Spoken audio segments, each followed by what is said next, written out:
Hello and good morning. I'm so excited to start us off today and really to talk with you all about something that you'll learn I'm an extreme nerd about, accessibility. I think what makes accessibility so important is the people that it impacts. But a lot of us experience a difficulty in advocating for accessibility in our organizations. So our talk today is really about giving you a tool to advocate to make that happen. Not only that, but to actually make changes, make fixes. And so while the word auditing is not the most fun word, consider this a situation in which we are detectives. We are looking for clues so that we can fix things. Now, I know we already had a little intro earlier.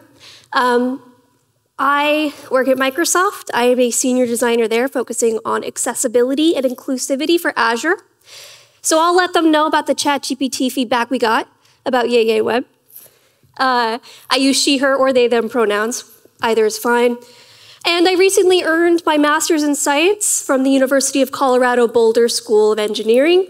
It was very hard, so I'm pretty stoked that that happened. I've been a designer for 10 years, over 10 years at this point, but who's counting? In my design capacity, I have found that advocating for accessibility can be very hard, no matter what your role is.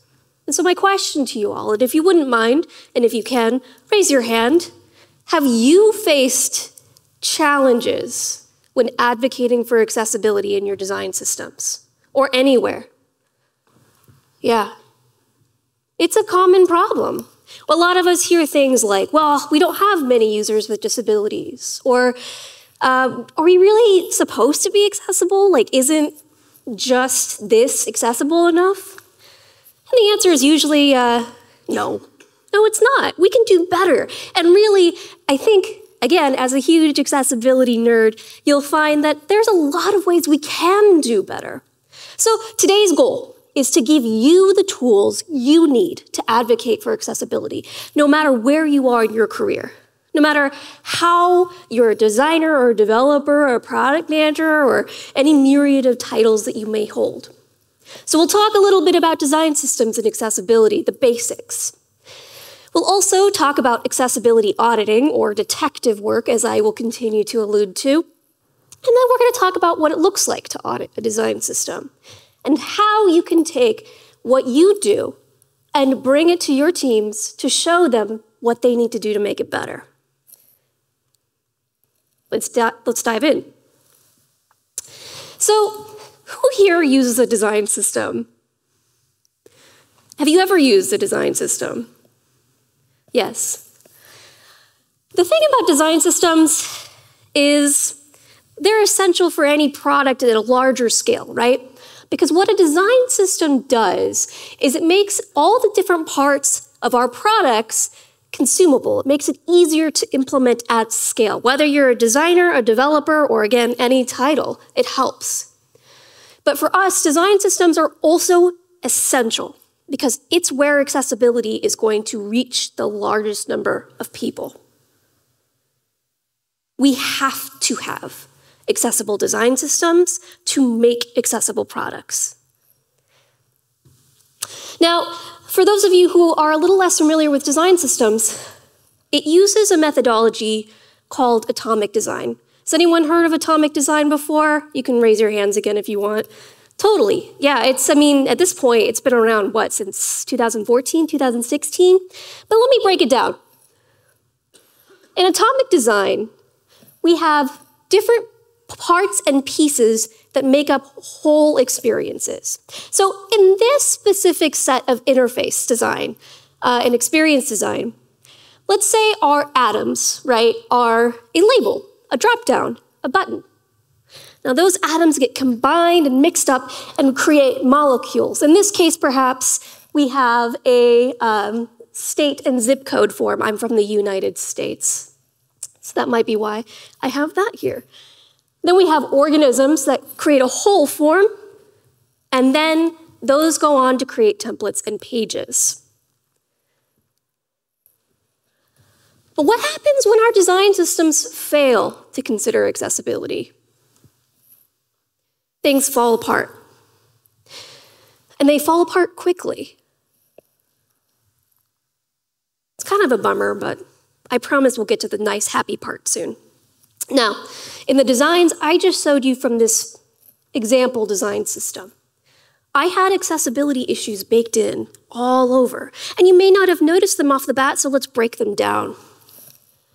1, we have an icon button, and designers love icon buttons these days. And it doesn't have a label, and that's okay. It doesn't necessarily need a visual label if it's a ubiquitous icon, right? If it's well recognized. But what if it doesn't have a programmatic label? What happens for users who use assistive technology such as screen readers? What is read to them? Additionally, our form has no instructions. Now, this may be a situation where, because we're filling in shipping address information, somebody has to fill in certain parts of the form, and maybe not other parts of the form. What's required? What's optional? How do we indicate that non-visually, right? Again, everything that we're creating has to be able to have an affordance that works for different types of interaction, not just visual, auditory. People use things like mouth sticks to interact with pages. They use screen readers. They use Braille keyboards. The world offers a myriad of ways to interact. How do we support that? Now, color contrast is one that comes up quite a lot in design, but in this case, it is a low contrast form field. And the reason this is problematic, and I've seen this happen, is when low vision users are interacting with the form, they may not notice where the selection area is. So where do they select in to enter their data? And then finally, color contrast on the button is also low. Users may struggle to read it. Now, all of these are issues, but when it's in a design system, those issues become a part of everything. Let's take that button, for example. The blue used in the button, and the combination of blue and white, is used on not just the button, but a myriad of other components as well. So not only does it affect the button, but it's going to affect things like tooltips or tags or toggles or all the other T words you can think of into components. That's the thing. Your design system impacts so many people. Not only will it affect people when you have a button, right, that's low contrast, but every time that button gets used and every product that you are working on, that issue gets created again and again. Same with all the components that were using similar patterns like I just mentioned. But here's the positive side. Every design system issue has the power to be a design system fix. So everything we fix in that design system can be can scale up and outwards just the same way those issues were.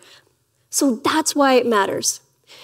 Accessibility is a human right, and our job is to make it happen. So let's talk about that. How does that happen? Well, remember, accessible design systems empower teams using them to create accessible products, and thereby empowering users to use things, essential things, from, heck, ordering pizza online, to banking, to employment. All of those things are important. And you'd be surprised how many people need accessibility. So what's an accessibility audit? And how does that relate to what I'm going on about? So accessibility audits are ways to find and log issues that you can and capture what's happening so you can fix it. Now, this is where the detective metaphor comes back in. Auditing, for me, sounds like a word you associate with like taxes, for example. It's not a fun word. I feel it's much more like being a detective, sitting down, looking at individual pieces and parts and building a story.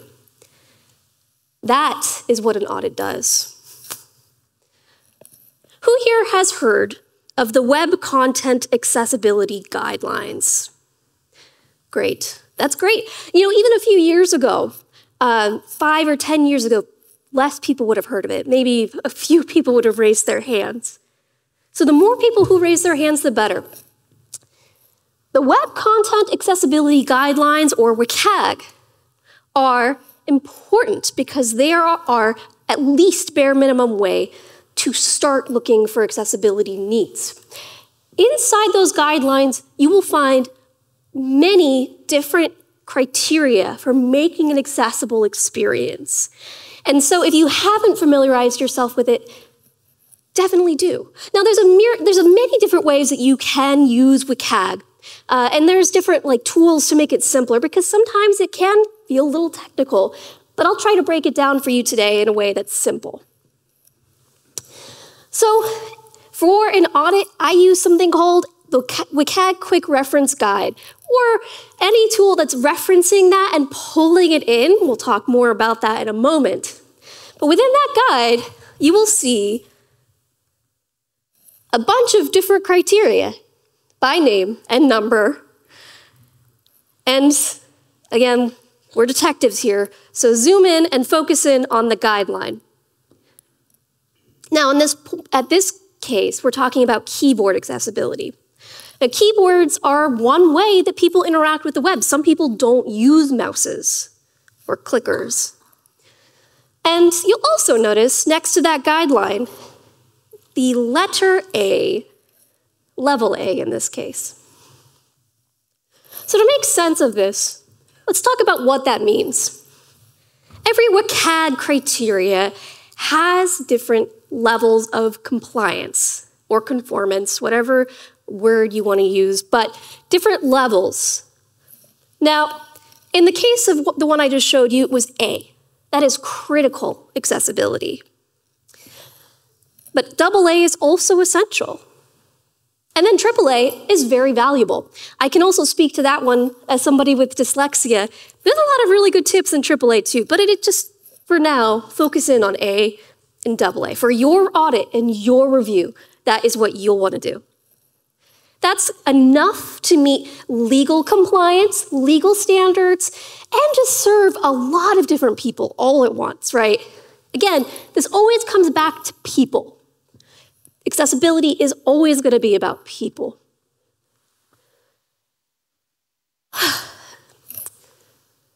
So, I know we have a mixed group today. Who here is a developer? Lots of developers. Awesome. I know I keep asking you to raise your hand. It must feel like being in school again.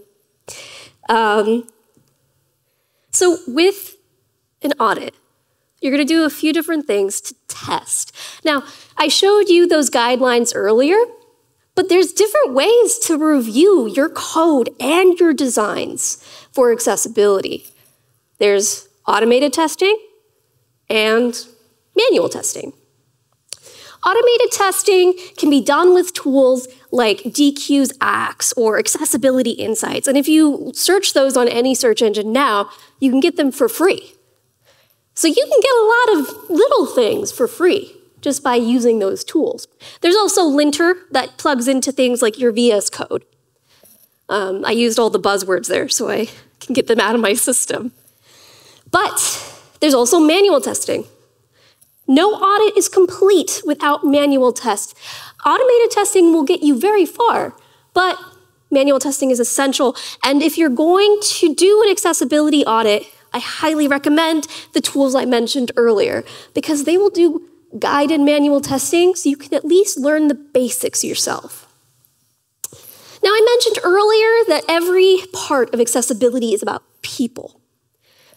And if you're ever wondering the quickest way to get accessibility feedback, it's by taking time, paying equitably for perspectives from disabled participants about your experience. So I'll mention the shortcut to any audit is getting feedback if you can get it. But a lot of organizations don't prioritize feedback like that until they understand that accessibility is important, that they understand issues exist. So that's why we have our tools, our auditing. So for any audit you're going to do, any detective work you need to do, just like any project, right? You want to make sure that you have very clearly defined goals before you start. And of course, big reason for that is because you want to make sure that you're not trying to take on the world, right? You don't want to feel like you're reviewing every experience. If somebody said, Anna, audit Microsoft, I'd be like, where? Which part? ChatGPT? Wait, is ChatGPT Microsoft? I'm not sure. What are we anyway? So take bite-sized chunks, right? What are your goals? What's your timeline? Remember, when I mentioned earlier, the A, AA, AAA, I know it's kind of like word soup right now, but like what level of compliance do you want to meet? Who's in mind? Do you want to talk with people who are screen reader users? Do you want to talk to people who are perhaps low vision and use magnifiers? All important. Oh, there goes my mic. Act cool, everybody. Okay, we're good. Who's involved, process, and what parts of your design system you're reviewing? Because you can review your whole design system, but maybe you want to start out with just reviewing a button. Maybe you want to review components that are going out. So what gets reviewed? Now, I've talked about designs, and I've talked about code, but there's also design system documentation. Now, a lot of you raised your hands, or I'll say a lot. It's kind of a blur right now. I got a big light, but a lot of you raised your hands when you said you were using design systems.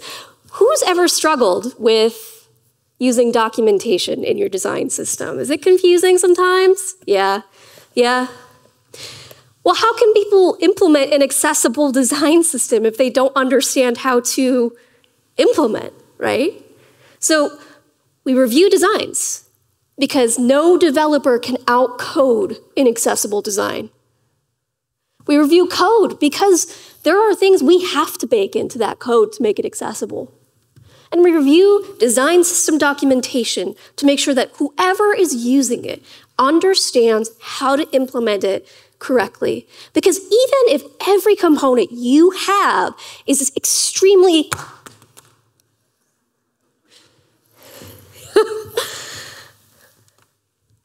cool. I told my fellow speakers when I was talking with them, I said, I'll go first, and if I make a mistake, you'll feel fine. So I'm glad for that. Anyway, you review documentation because it helps make sure that people, wait, hold on, rewind. No matter how accessible the building blocks of your system are, if you don't provide instructions, people aren't going to know how to use it, right? It's like Legos. So here's the thing. A lot of people have the perception that designs aren't as important for design system accessibility or accessibility in general. People like to stack in things like ARIA into their code. Has anyone heard of ARIA here? Hands. Thank you. Thank you for helping me. The problem is that actually a lot of accessibility issues get baked into code. And as I mentioned, developers can't outcode inaccessible design. I mean, it's not just color contrast. Now for code. Code is interesting because, as I mentioned, you can't outcode bad design or inaccessible design. But there are things that you have to include. Things like alt text, things like headings, things like page titles. All these little tiny pieces play a huge role in everything that we build. And if you're a developer, which I know from your hands that some of you are, don't be afraid to ask for accessible designs. Ask if it's been checked. Because it's everyone's job to make accessibility happen. All of us are responsible. And then, of course, design system documentation. So, as I mentioned, even a perfectly accessible design system, if it's not clear how people use it, then they're not going to understand how to make it accessible. Now, I included a screenshot here of Carbon, IBM's design system, because they explicitly include accessibility considerations. And they outline different testing. How do you test something with a screen reader? Different types of screen readers, such as VoiceOver, JAWS, NVDA. I know I'm throwing a lot of different words at you. Don't hesitate to Google them later or use Bing, whatever. The important part is people can understand how to test, how to implement, that it's actually a consideration. Designers need to know this too.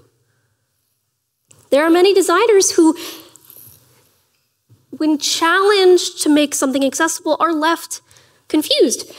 And it's not uncommon. It's very rare that designers and developers, and really anyone, are educated on how to make things accessible. And it's our job, and I'll start, to change that.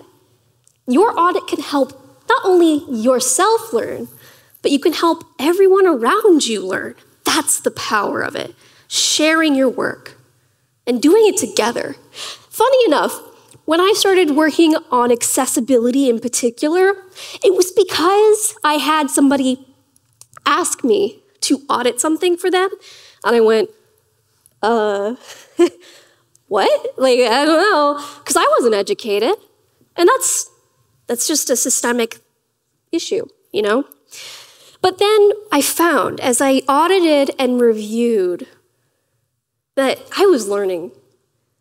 And I didn't have to be perfect, but I shared the results. I shared everything I did with my team, and I've watched as people that I knew years ago have been practicing this in organizations that they learn. The power, not only of an audit in a design system, is that you can reach a lot of people by showing them and learning. I think a lot of us feel pressure to do perfectly when it comes to accessibility. But there is no such thing as perfect. When it comes to accessibility, people are varied. They have different needs, different situations. And the best thing you can do is start. Anyway, let me just start today, but yeah. Okay, so I know a lot of us have big feelings on spreadsheets. I certainly did. But nothing better for something with a lot of data than a spreadsheet or a table. And so when you're starting a design system audit, you'll usually start in something like a spreadsheet. You'll outline the different details, who's reviewing the summary, the criteria, yada, yada, yada. And then you'll start capturing issues. Now, I remember the first time I did an audit, I was frozen, trying to figure out, is this really an issue? What if I'm wrong? And it's not. And then somebody goes in the meeting and is like, no, that's not an issue, you're wrong. You're incorrect. And then I'd freak out and I don't know. But don't hesitate to start writing things down. An audit is not necessarily something that you have to go this is perfect and definitive. In fact, it's a conversation. And if somebody goes, how did you find the issue? Show them, because they may not know. Now, when you're auditing or doing your detective work, as it were, you'll capture a few different things, particularly with your design system audit.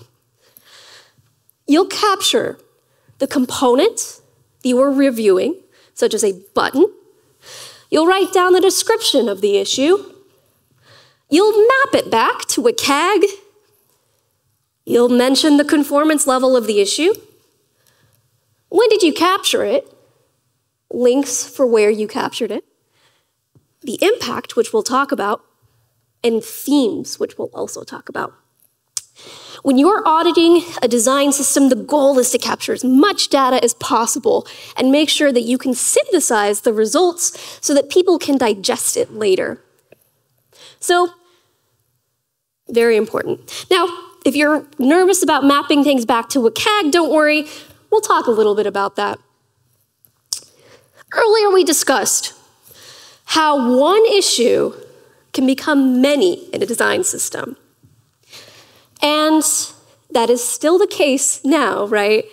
But the importance of this in a design system audit, because as I mentioned, one issue can become one fix, and many issues become many fixes of the design system audit. So it's amazing, because if you're using themes, you can say, this is a color contrast issue with our blue, and you can map to the source of the problem. Because, as I said, I should say, right, developers can't outcode inaccessible designs. I had somebody mention to me yesterday that their developer asked them to fix the color contrast on the button for them. Imagine showing a designer the color you chose and seeing how they felt about it afterwards. That'd be wild. So you want to map to it because we need to know what teams need to make changes, make fixes. In this case, it would be definitely a design. Maybe we could still use this blue, but we'd have to use it differently, and that's okay. Additionally, when you're finding things, you want to prioritize them, right? How do we prioritize them, though? When we look at WCAG, there are the A, AA, AAA standards. Now, as we discussed, those standards make sure that somebody is getting critical access, but in different levels. So A and AA, as I mentioned earlier, are going to be our starting points. And then AAA is really important to capture as a best practice at least. But there are other factors, right? The most important, every audit, is the impact on users, our end users. If an issue is an A rating, it's high impact. It's high impact if it doesn't get fixed. It's high impact if it gets fixed. But there's other factors as well. How often is this component being used? If it's something ubiquitous, like that button I mentioned earlier, it's going to be higher impact. And then, of course, who is going to be impacted if it's not working in critical parts of our experience? Let's say that we have accessibility issues with our login. That's critical, right? That's a blocker, that's a barrier. And so when we look at impact, we use those factors to consider it. And again, remember, you don't have to be perfect. It's a recommendation and a conversation. And the other really cool part about this is that you can take the results and share them. That's the important part. And I always want to emphasize this because nothing is worse than watching issues rot in the backlog, right? Oh, remember, like if you put something in and you're like waiting, one day it'll get picked up. This is very true for an accessibility audit as well. We want to find issues, but more importantly, we want to fix them. So, this is where you start to share and show others. You show them, here's what we found, here's the trends, here's the impact of those. And again, you have those conversations. You teach others as you teach yourselves. And if you can get in a room with somebody who's a decision maker, a manager, a stakeholder, C-suite, you do, and you share it. And then you show them what you can do. Now, as I discussed earlier, when you're doing an audit, a lot of it, as you're learning, right, is It's new. It might be new for some of you. Some of you might be familiar with it, but now that I'm at an organization where we have the ability to access users with disabilities and ask them for feedback, I can truly, in my full heart, say that this is very important. Nothing has a bigger impact on finding issues in any experience than asking the people it affects. And the same goes for users with disabilities. I, as somebody who doesn't use a screen reader every day, cannot fully understand what it's like to use one every day and to use it with my experience, because I'm not as familiar. And though I know how to test with it at the basics and build a hypothesis of what's happening, what better than to have your hypothesis confirmed? Now, I know a lot of us deal with situations where we can't get in research or we're working really quickly. So I understand that the reason that this doesn't happen sometimes is because we don't have time or the resources. Now, again, the point of doing your audits, which you can do anytime, by the way, is to advocate. I have presented these in different organizations to say, hey, these issues are happening. Here's my recommendation to fix it. And you build your efforts long-term to get the resources. And it takes time. But the thing is, nothing means more than to hear how what you've done reduces barriers to access. Access exists everywhere. You can see it here today. You can see it everywhere you go. And nothing means more than to learn that you are able to remove a barrier, or heck, to even know it exists, because then you know. And so I actually recommend a few different approaches to gathering feedback. Now, this is all going to depend on your organization, as is any accessibility auditing work. I've worked with Fable, and Fable's being used a lot more. It is an organization that makes it so that you can talk with people who have different disabilities and learn how they're able to interact with your experience. And watching those tests and usability tests and actually hearing their perspectives, huge difference. Now, for those of you in larger organizations, you can also leverage things called ERGs. Do you all know what an ERG is? Raise your hand if you know what I'm talking about. It's called in an employee resource group if you have groups of people who come together at work who have similar needs. At different organizations, you might have a disability ERG, and you can leverage that with proper attribution, pay, and time. Now, if you're sitting there kind of scratching your head going, what? Like, whoa, this is a lot. Anna said a lot of different words, a lot of different jargon. I hope if you take one thing away today, it's that you should try. That again, accessibility is not about being perfect. It's about trying. And so if you're sitting here going, okay, this is cool, I don't even know where to start, well, you can join me in my workshop later today, or you can watch the LinkedIn Learning on this, where a lot of the resources that I've mentioned will be included. You can also do it on your own. As I mentioned, use the tools such as DQ's X or Accessibility Insights. Find them, try them. That's how I started. That's how you can start too. Now, if you want to connect, I'm not on Twitter anymore for some reason. I am on LinkedIn, I am on Mastodon, I am on Blue Sky. You're also welcome to email me, please nicely, at hello@annaecook.com. Connect with me, please. I'd love to hear from you. So anyway, I want to thank you for letting me open today. And hopefully, again, if you take one thing away, try. That's all I ask. Thank you.